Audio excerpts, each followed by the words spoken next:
السلام عليكم، ازيكم يا حبايبي؟ اللهم صل على سيدنا محمد. عملنا بقى العصير بتاع المحلات اللي هو الرمان. عملناه بطريقه سهله وبسيطه، وبصوا ما شاء الله عامل ازاي. مهم. طبعا الرمان ده موسمه، والطريقه بتاعته انا عملته قبل كده، نزلته في فيديو كنت عاملاه بالكركديه. المره دي بقى عملناه زي بتاع المحلات بالظبط بتاعه العصاير. عملناه بطريقه سهله وبسيطه، وكنت حاطاه في علبه كده اهوت، وحطاه في الثلاجه يسقع. بصوا انت بقى حسب الكميه اللي عندك بقى تفرطي الرمان وتعمليه. ويلا بينا نشوف مع بعض بقى الفيديو. يا ريت لو عجبك الطريقه ما تنسيش تعملي شير او لايك. معايا بقى هنا رمان هنستخدمه، بصوا اهو. طبعا كلنا يعني بنعرف نشتريه وبنقشره ازاي.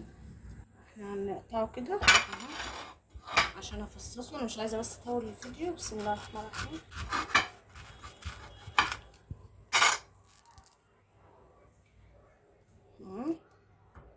نحطه كده وهنقعد نخبط عليه كده بالسكينه، ايه، عشان يتفصفص معانا كده. انا مش عايزه بقى اطول الفيديو، انا هفصصه وارجع لكم.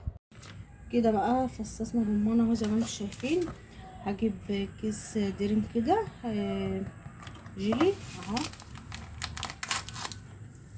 هفضيه اهو، وهنزل كده بايه، ميه سخنه،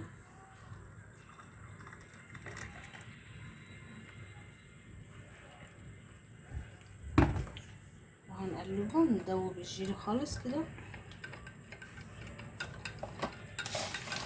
انا عملته برضو فيديو قبل كده ونزلته، كنت عاملاه بالكركديه. ممكن تعملي شويه كركديه وتعملي فيه.